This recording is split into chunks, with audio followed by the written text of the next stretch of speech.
Strong Mind's Journey presents The Chinese Farmer's Story, a Zen narrative about perspective and humility. It has been attributed to philosopher Alan Watts. Once upon a time, there was a Chinese farmer whose horse ran away. All the neighbors came around that evening and said, "That's too bad."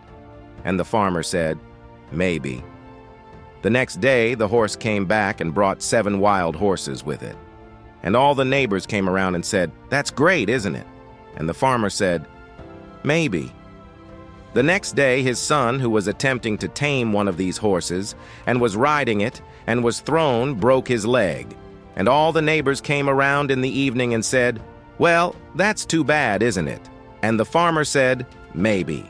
The next day, the conscription officers came around looking for people for the army. They rejected his son because he had a broken leg. And all the neighbors came around that evening and said, "Well, isn't that wonderful?"